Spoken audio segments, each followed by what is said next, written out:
lives, in their words, is a complete fairy tale. I can't even. They have to believe it. It's hard to even address.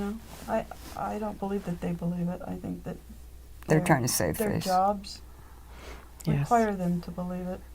Yeah. There was a collusion, using that word, between Judge Weisberg, the DA, Detective Zoller, because Weisberg had already lost the McMartin case and the Rodney King case. And he needed a win, and so did the DA's office, because they had lost the O.J. Simpson case, and people were mad, and they needed a win, and they rigged the case, the trial, so that it happened.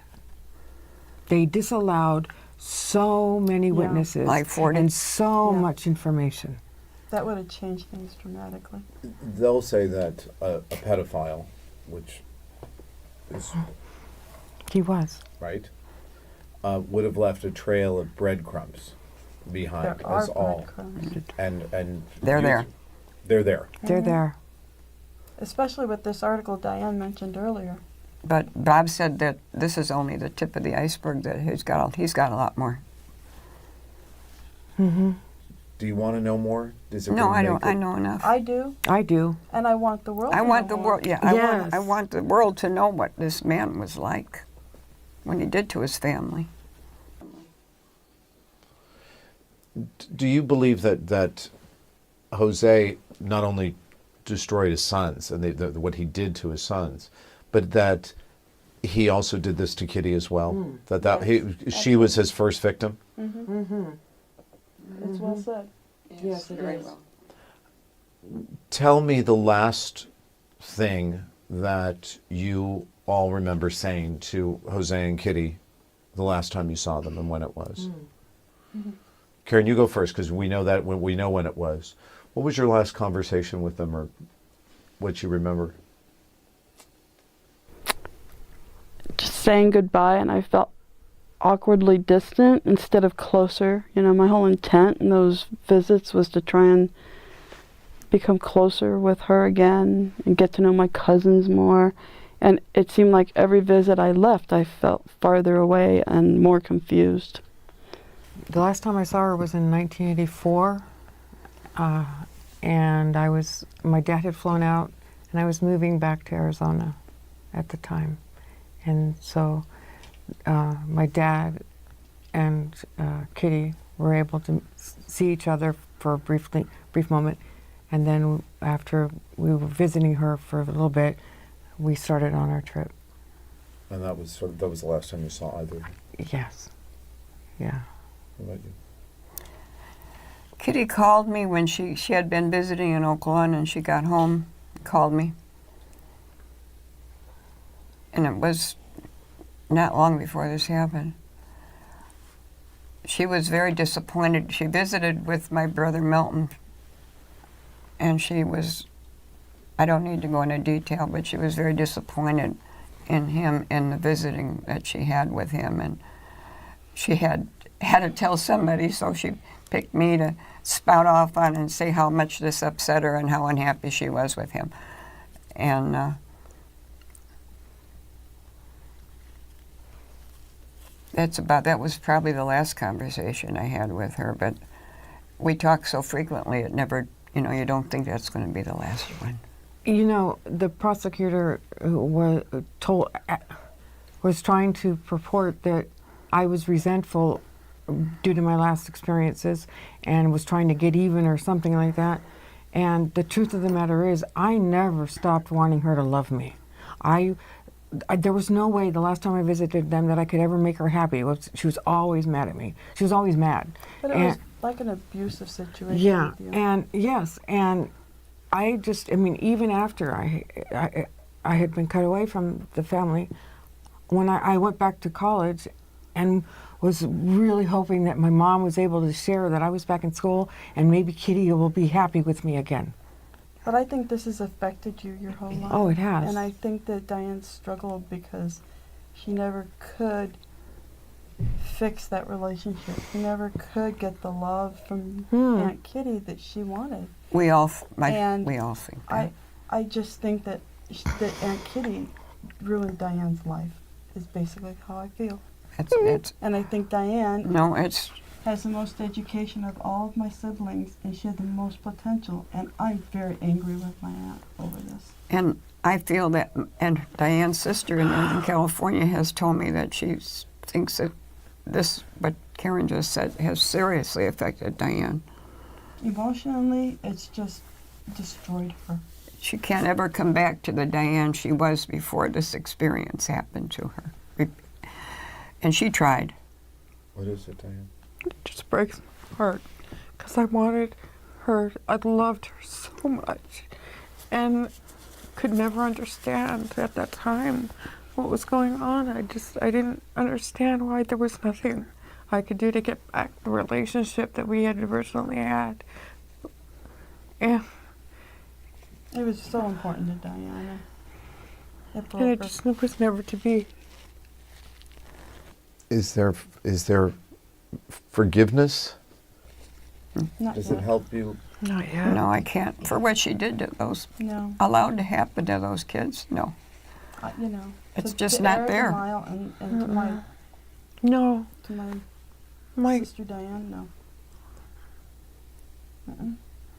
I'm angry. Mm-hmm. Yeah, I think we all are. And Lyle and Eric did not deserve life without parole. Oh, but They got it wrong. They and were they got it blessed wrong. with the best kids. They were. They were absolutely so sweet. dear They were children. The sweetest little boys. And all they wanted to do was make their dad and mom They love them. tried and That's tried. all they wanted. And And I see Diane and I see the boys, and they just all struggled so hard trying to please them. And I can see and picture Eric on the courts in Scottsdale. And he told me, I said, well, why are you so upset? He would just scream if he missed a shot. And he said, because Dad's going to be really mad if I lose this match. You know, nobody should be that terrified if you're going to Second place is the first loser. miss a ball, you know. And I got that same feeling when Kitty told me I couldn't say I looked good in that outfit. I knew that sick feeling. And how Diane's been ever since this has all gone down is These what happened there was very real in terms of the horrors. Yes. You witnessed it, Yes. and you have no doubt that the sexual abuse took place. No doubt. No doubt in my mind at all. You have no doubt that these boys, that you have no doubt that Lyle and Eric were in fear of their lives. no doubt. No doubt. And you believe they did what they had to do. Yes. Absolutely. It would have been them, he thought. They really thought that. They knew that. Even just to get into a car and drive away, you're not sure that they would have ever been safe. They felt their dad would have, he would have found them. He would have done Their something. dad was like omnipresent, omniscient. Yeah. He was bugging Lyle Eric's phone calls. His Maria, Jose's mother, told me in the Calabasas home that he had drilled a hole from the first floor up through into the closet of Eric's room so that he could listen in on his conversations with his friend. What I think is Just to also, make sure that if Eric said anything, Mm-hmm. and Jose took his girlfriends to his mom's house. How bizarre is that? That just floored me when I was She told that. entertained his girlfriends. His mother did. Do you think that it's possible that one day Lyle and Eric could get out? I have hope. I have hope. I'm never going to stop having hope. Because you think it's time served. It is. It definitely is. And like Eric said, he knows for a fact that there is nothing in him that could possibly ever lead him to kill another human being. He's so gentle. He is. I guess finally, do you believe, and that we talk about that as part of their history, but do you believe that Eric and Lyle have forgiven themselves? That's a good That's a question. That's a hard one. yeah, That's a good question. I doubt that. yeah, I doubt it too.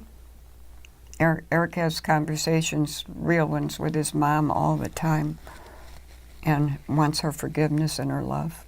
He doesn't feel the same way about his dad, but he feels like Absolutely that about his not. mom. No. Not his dad. What about Lyle? I think now he wish at the time that they were 100% believing that it was either them or the parents, and I think now, after all the years, they realize that they could have had a way out, but at that time, their dad was so unbelievably domineering over them, and had been their whole growing up, that they were convinced. And having been in an abusive marriage, it was nowhere near this bad. You know, there were days, and I was an educated. If things would be different now. That new evidence includes a letter Eric Menendez sent to a cousin 9 months before the murders, outlining his fear of his father, and a sworn statement from a member of the boy band Menudo, who claimed he too was sexually assaulted by Jose Menendez, who had helped discover the band. Now, neither of those was actually part of the original case, and now legal experts say this new petition could change everything.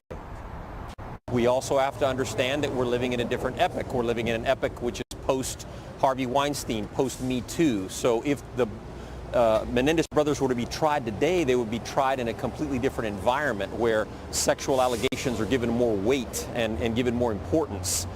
They were denied that right.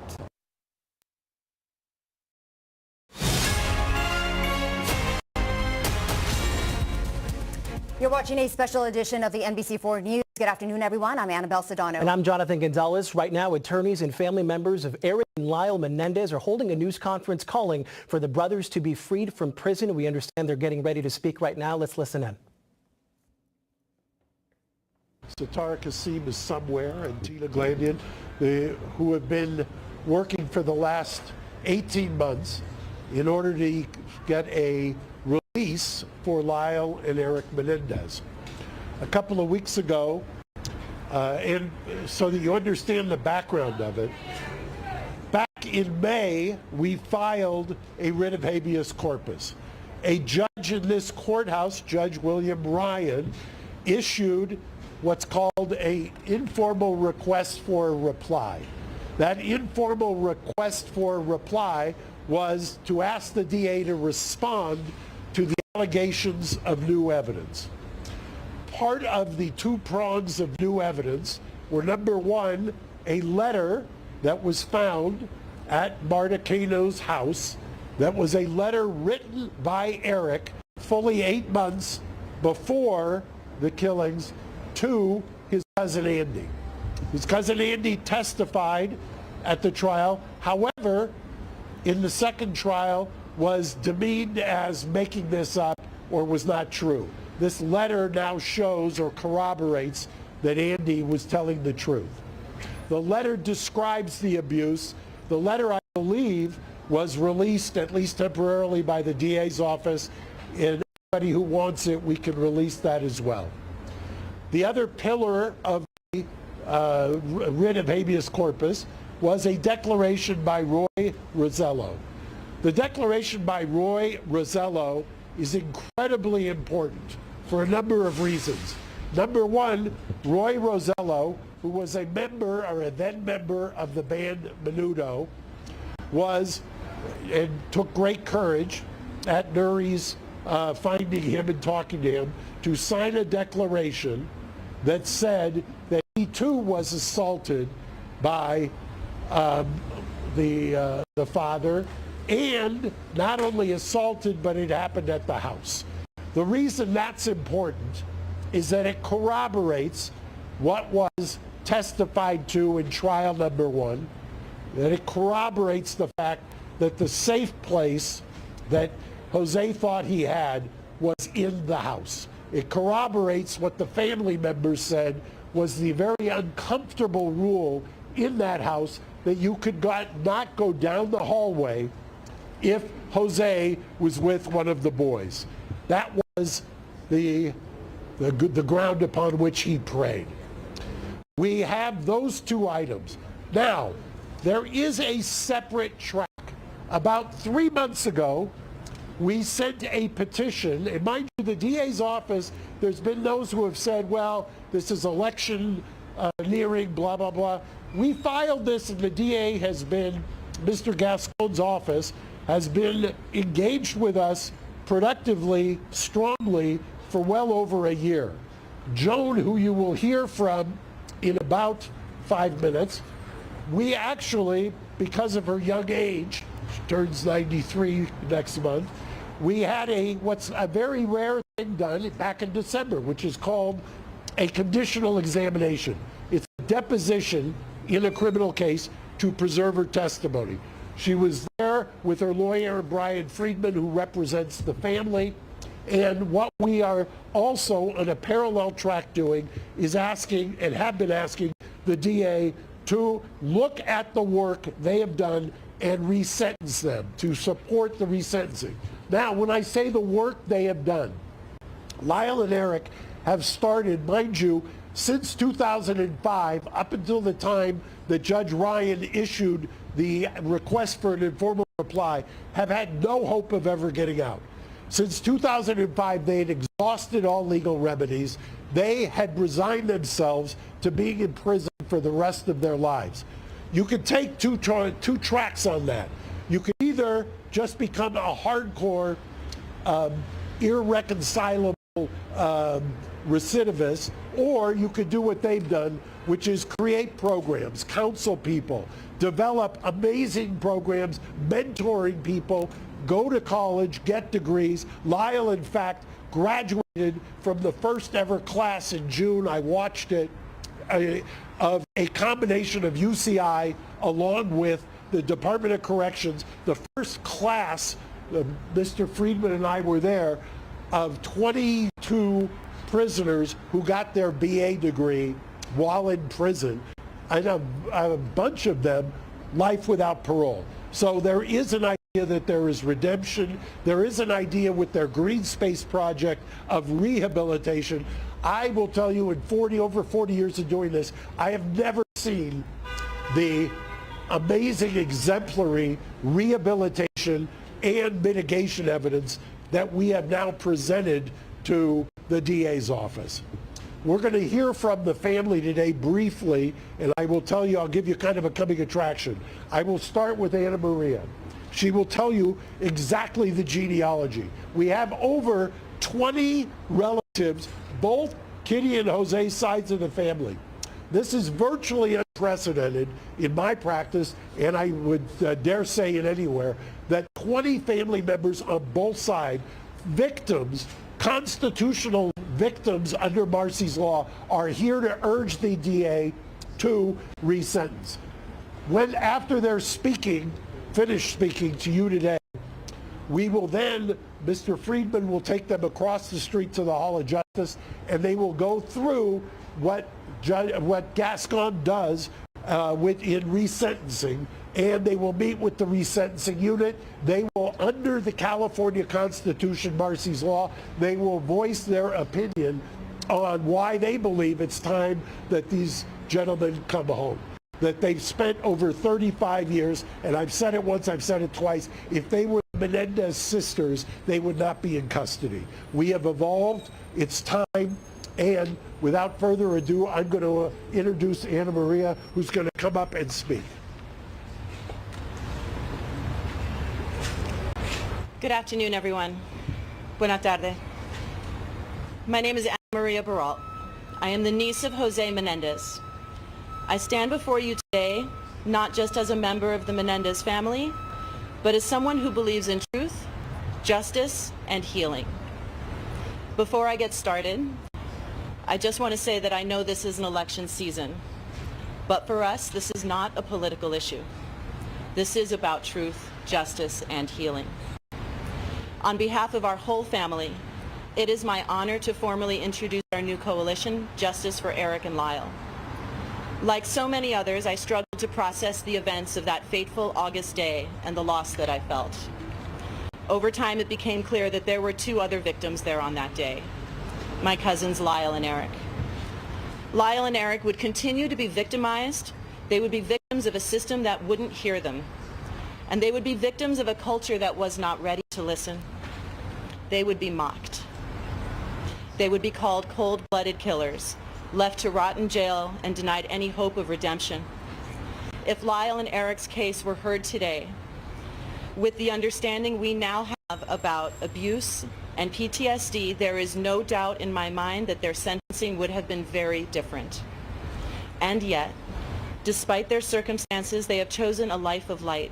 Without hope of release, they persevered. They have sought to better themselves and serve as a support and inspiration for survivors all over the world.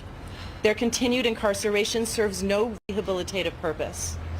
It's time to recognize the injustice they've suffered and allow them the second chance they deserve. Now here we are, both sides of the family united, sharing a new bond of hope. Hope that with the re-examination of their case, a new outcome will be reached. Hope that this 34-year nightmare will end and that we will be reunited as a family. I am here to ask the District Attorney's Office to take into account the full picture, the truth that was hidden for so long. Lyle and Eric deserve a chance to heal, and our family deserves a chance to heal with them. Please join us. Visit www.justiceforericandlyle.org and sign our petition. And if you'll indulge me, I have 2 more statements to read. The first is from my mother, 85 years old, Terry Baralt, the sister of Jose Menendez. She can't be with us today due to health challenges, but she sent me this. I'm sorry that I can't be there in person to support my nephews, Lyle and Eric. I begin chemo soon and my doctor says no flights. I need to be strong. I wish to make it clear that I stand firmly with this family. I am Lyle's godmother, and I love them both very, very much. My nephews have spent 3 decades in prison helping others. I have seen great growth in them. Even the law enforcement supervisors and corrections have written letters to the court asking for their resentencing and release. Millions across this country agree. I implore the District Attorney's Office to end our prolonged suffering and release Lyle and Eric back to our family. 35 years is such a long time. My prayer is that I live long enough to see my nephews again and to hug them once more. I have another statement, and this is written by a family member of Marta Cano and Andy Cano, that Andy, the one to whom the letter was written. This is written by one of Marta's children. Thank you for giving our family the opportunity to express our thoughts during this pivotal time in Lyle and Eric's case. Our family's tragedy has always been very public and has been extensively covered by many media platforms. Marta and Andy Cano would have wanted to speak today, but unfortunately they are both unable to do so. Marta is in memory care, but she spent decades supporting Lyle and Eric. Sadly, we lost Andy shortly before his 30th birthday, and we miss him every day. Both Marta and Andy deeply loved Lyle and Eric. They both believed in justice, but they also believed in second chances and forgiveness. It has been 35 years since this happened, and we feel enough penance has been paid. It is time for them to be released and for all of us to move on and continue healing as a family. Again, if you want to help, please join us at justiceforlyleanderic.org and sign our petition. With that, I'm going to be followed by several members of the Anderson family. First will be Alan Anderson. He's the nephew of Kitty Menendez. Of Kitty Menendez. And the second will be Karen, the niece of Kitty Menendez. But first, Joan Vandermillen, sister of Kitty Menendez. Please join us.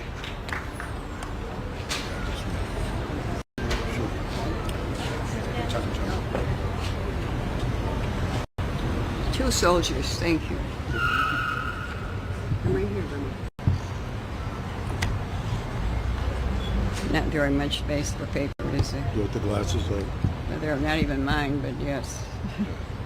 Okay. They match the top. Okay. Please know that I'm nervous and full of emotions. I never thought this day would come. I am Kitty's sister. I stand here today with a heavy heart and also with hope and justice and understanding. We have received such an outpouring support in recent weeks, which led us to launch this formal initiative. For many years, I struggled with terms with what happened to my sister's family. It was a nightmare none of us could have imagined. But as details of Lyle and Eric's abuse came to light, it became clear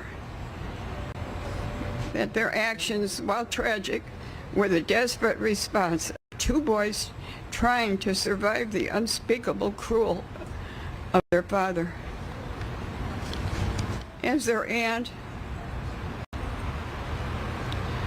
I had no idea of the extent of the abuse they suffered at the hands of my brother-in-law. None of us did.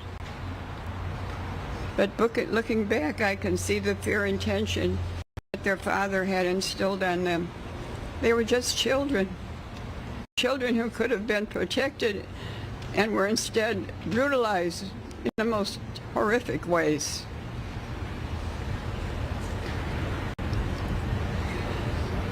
The truth is, Lyle and Eric were failed by the very people who should have protected them, by their parents, by the system, by society at large. When they stood trial, the whole world was ready to believe that the boys could be raped. Was not ready, not ready. The whole world was not ready to believe boys could be raped, or that young men could be victims of sexual violence. Today we know better.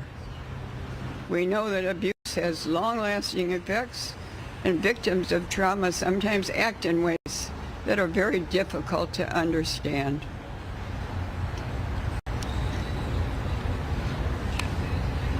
In the years since their conviction, society's understanding of sexual abuse and its psychological impact has grown significantly.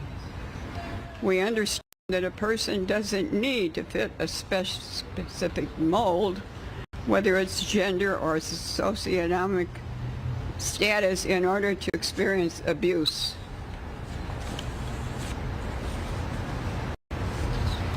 In their case, if it were tried today, the evidence of their father's abuse would not only be admitted in court, it would provide essential context for why they acted as they did. No jury today would issue such a harsh sentence without taking their trauma into account. Lyle and Eric have already paid a heavy price, discarded by a system that failed to recognize their pain. They have grown, they have changed, and they have become better men despite everything that they've been through. It's time to give them the opportunity to live the rest of their lives free from the shadow of their past. While I recognize it is election season, this isn't about us or about the politics. It's about finding the truth, delivering justice, creating space for healing. I want to thank everyone who has reached out to our family in recent days and weeks, asking how they can help. Today we have an answer. Please sign our petition at www.justiceforericandlyle.org and urge the district attorney's office, no matter who holds the DA position, to consider all the evidence, both old and new, and to bring together justice for the family. And thank you very much for listening to me. I'm sorry I'm so nervous I can't help it. Great. Good.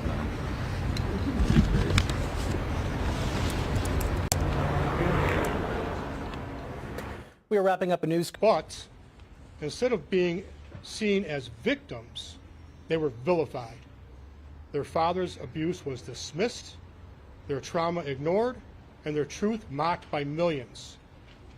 Today, we know that trauma can lead to actions that, while difficult to understand, are rooted in survival. Lyle and Eric acted out of fear, but the jury never heard the full story. If their trial were held today, their father's abuse would be front and center in their defense, and I believe the outcome would be very different. Lyle and Eric are not the same people they were 35 years ago. They've shown that they are more than their past. They are survivors and deserve a chance to rebuild their lives. They are no longer a threat to society. Please do not misconstrue this to be political. Justice should prevail and transcend politics. I am asking the District Attorney's Office, regardless of who the DA is or becomes, to reconsider their case with the knowledge we now have about their abuse. Lyle and Eric, but instead of being seen as victims, they were vilified. Their father's abuse was dismissed, their trauma ignored, and their truth mocked by millions. Today, we know that trauma can lead to actions that, while difficult to understand, are rooted in survival. Lyle and Eric acted out of fear, but the jury never heard the full story. If their trial were held today, their father's abuse would be front and center in their defense, and I believe the outcome would be very different. Lyle and Eric are not the same people they were 35 years ago. They've shown that they are more than their past. They are survivors and deserve a chance to rebuild their lives. They are no longer a threat to society. Please do not misconstrue this to be political. Justice should prevail and transcend politics. I am asking the District Attorney's Office, regardless of who the DA is or becomes, to reconsider their case with the knowledge we now have about their abuse. Lyle and Eric deserve a second chance to heal, a chance to be free, and to live the rest of their lives without the shadow of their past hanging over them.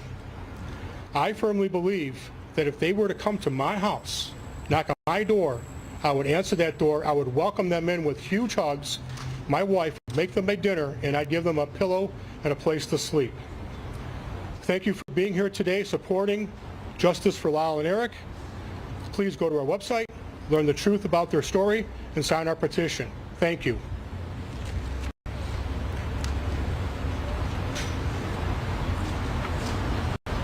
Please welcome Karen Vandermullen, niece of Kitty Menendez. Good afternoon. There's a lot of you, and I'm very nervous. My name is Karen Vandermullen Copley. I am Kitty Menendez's niece, and I'm here today speaking out because I have believed for many years that the truth needs to be known about what really happened to my cousins Lyle and Eric. From the beginning, I believed Lyle and Eric were victims of their father's abuse. I grew up knowing and feeling something wasn't right. The feeling in their house and the father-son interactions were just off. But it was not until the first trial that the full horror of what they had to live through came to light. My sister Diane had evidence of their abuse. That was not even allowed to be presented at the trial. I cannot help but think of how things would be different if the world had known the truth back then, or if they had been the Menendez sisters. Adults of abuse have difficulty getting out of their situations, and yet these were two young boys who were never allowed to make decisions on their own. They lived in constant fear and were unable to make any other decisions than the sexual violence that they were taught at the very hands of people who were supposed to love and protect them. Their sometimes misunderstood behaviors were cries for help that many of us wished we had realized and responded to far sooner.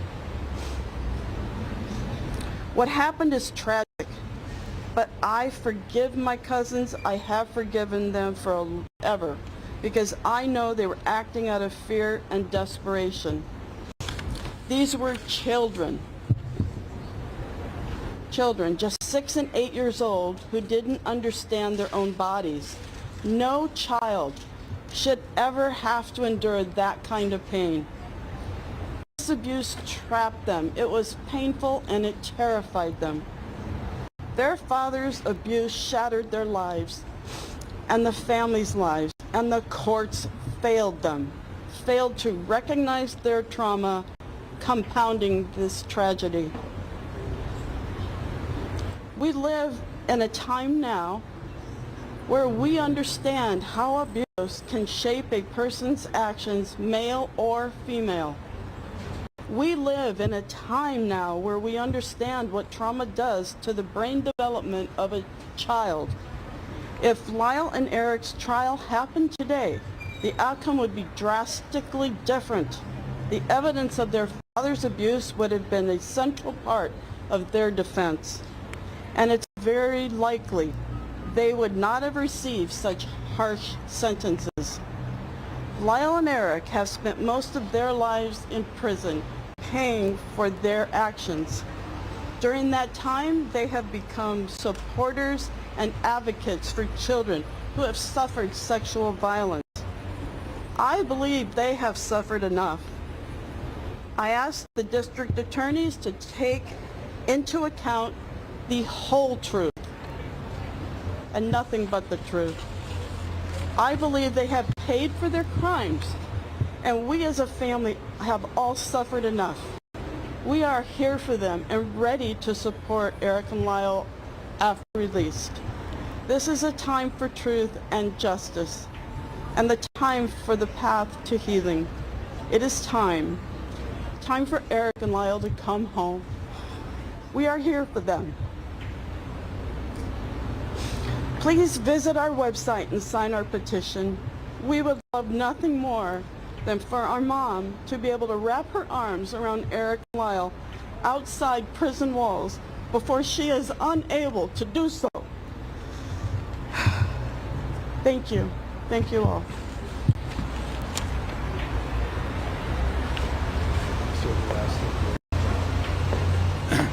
Hello, everyone.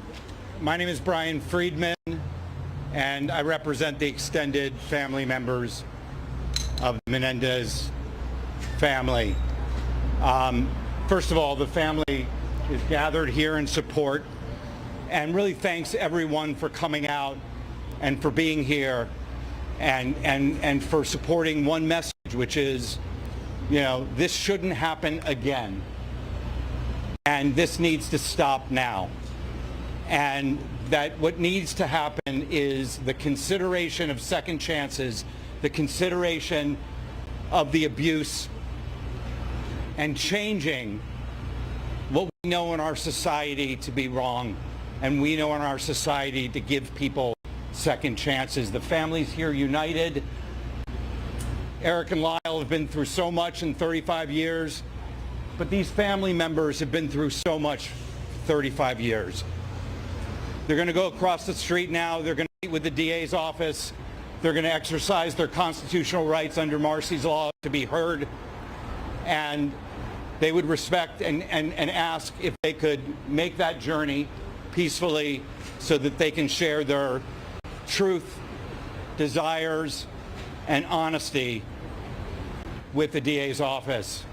And again, you know, thank you for the support and for being here. And Mark Garagos, thank you. As Brian said, if we can let, especially Joe, get across, I'll answer some questions in about 2 minutes, if that works. Yes.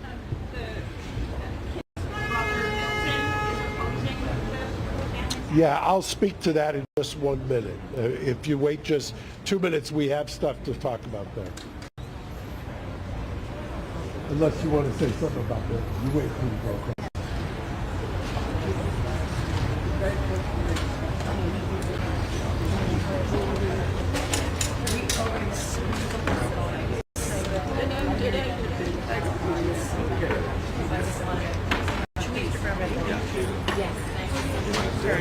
understand. Yeah.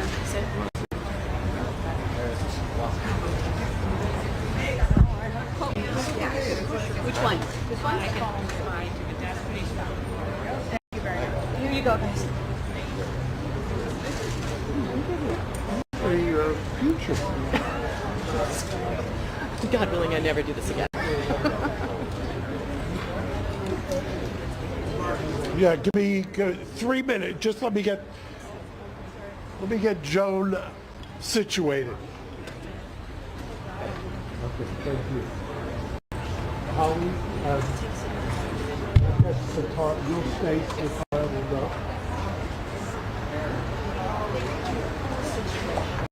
Choose one network to get them walking so that it's not so many people in their way.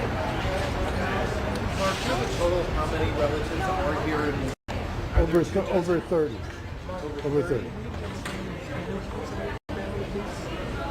You should have said that before. What are you asking, sir? The statement is standard. We'll get it, so we can do that. Thank you. Okay, yes.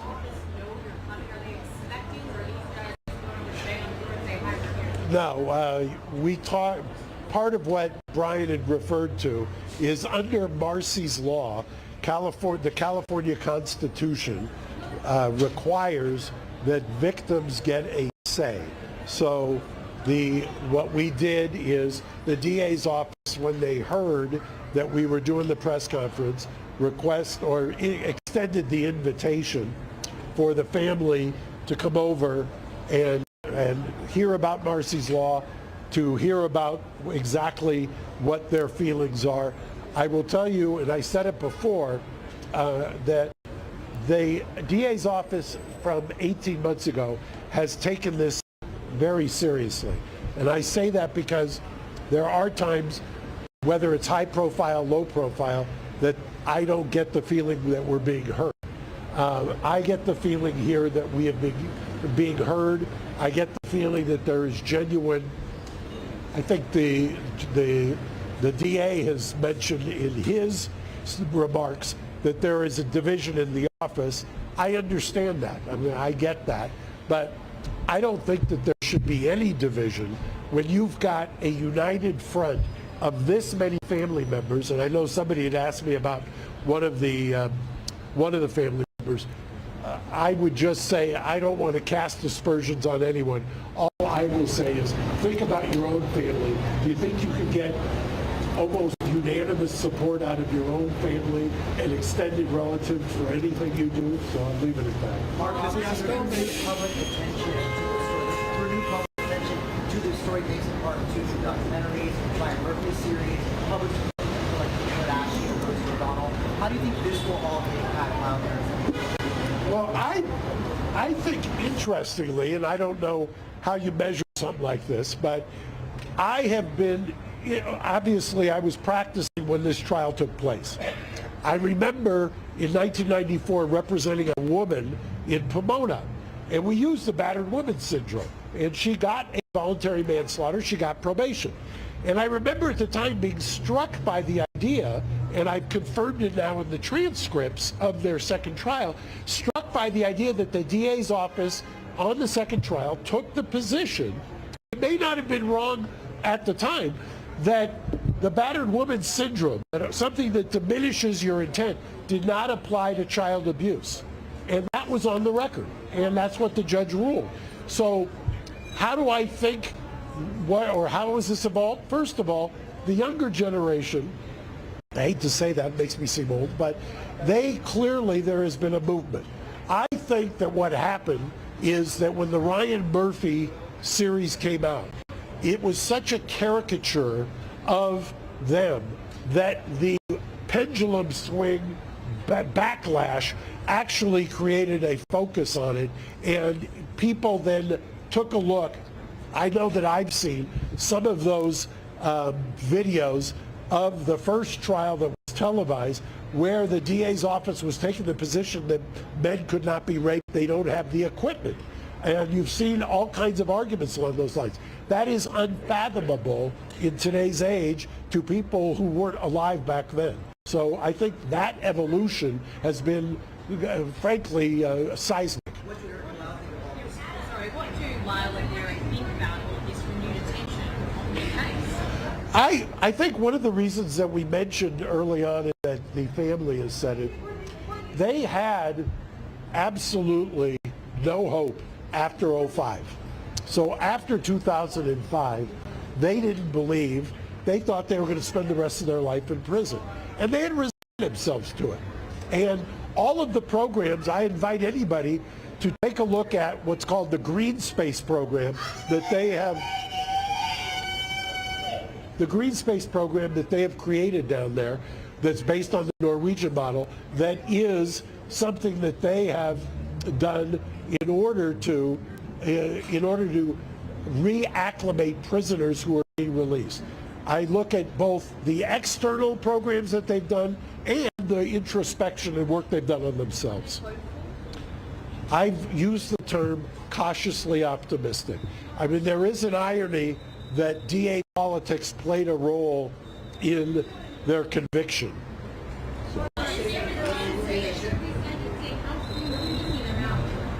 Well, look, I've said it before, and Joan, who you saw, her birthday is November, I want to say the 26th, she turns 93. Nothing she'd like more than to have them home for Thanksgiving.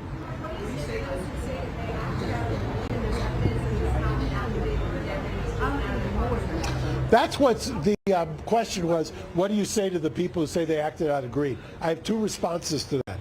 Number one, that's why the letter that predates the killing from Eric to Andy is so important. Number one, it corroborates that it was happening before. Number two, people forget this, probably before you were born. They went to the grand jury. The DA's office went to the grand jury on the financial motive theory. The grand jury, which will indict anybody on anything, the grand jury rejected that theory. So that is another one of the urban legends. Here you go, sir. Thank you. Here you go. Thank you. Here, sir. Mark, has the DA made any overtures to meet with Lyle and Eric and Get him out there. to do so?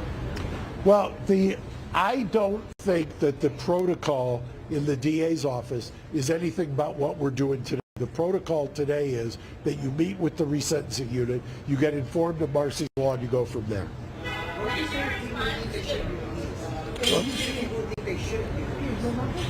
I don't know. I will tell you, I've represented, excuse me for 1 second. Okay, I'm sorry. My one was important. Okay. So I don't know that they're, other than one-offs, and there's always going to be one-offs. I mean, it's the criminal justice system. It was a polarizing case. Remember, part of what happened was, back in the 90s, they became a caricature. They were parodied on Saturday Night Live. I would venture to say that would not happen today.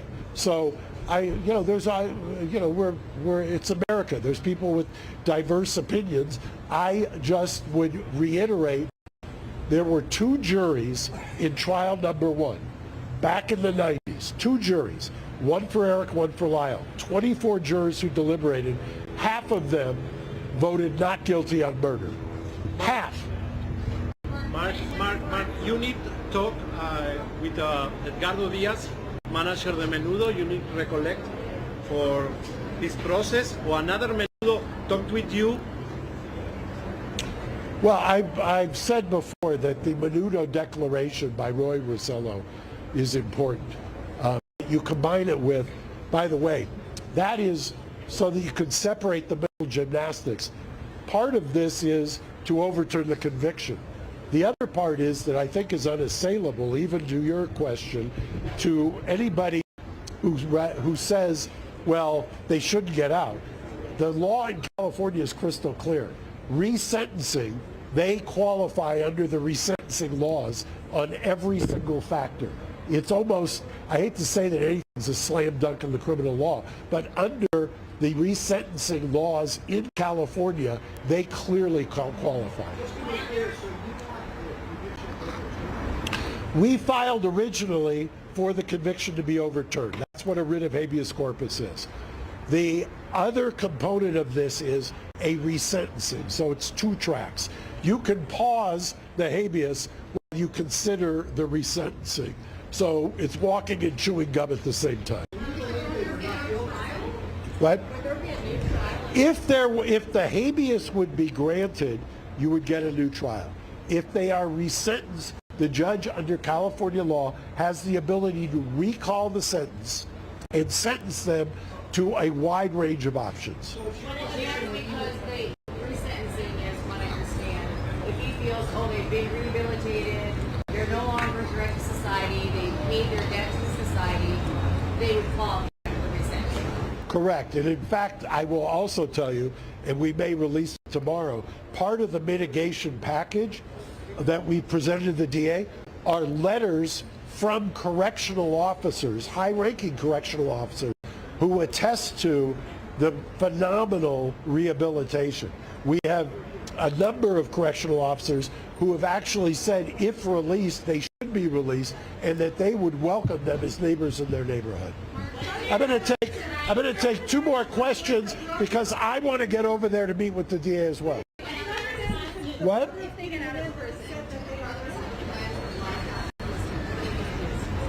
I won't speak to whether they have a plan.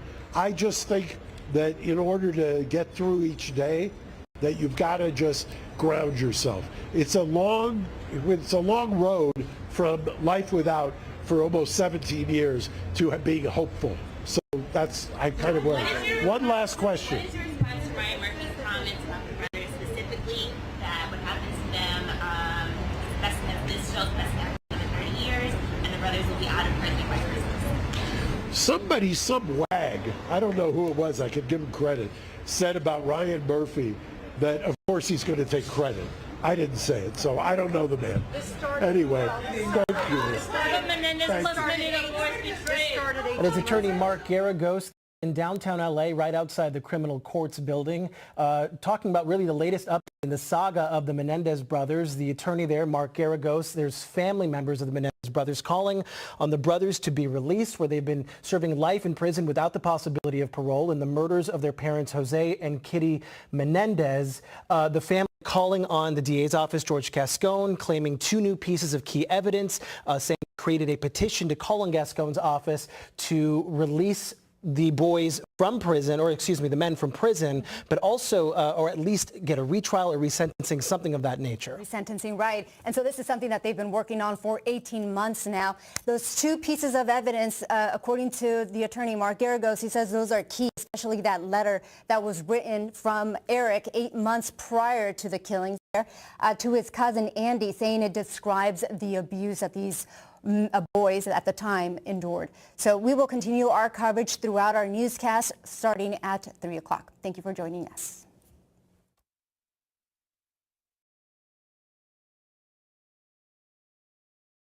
Student reaction is mixed. I don't think it's too bad. It's like just a good way to keep track of people if like anything happens. It takes away like my privacy sometimes.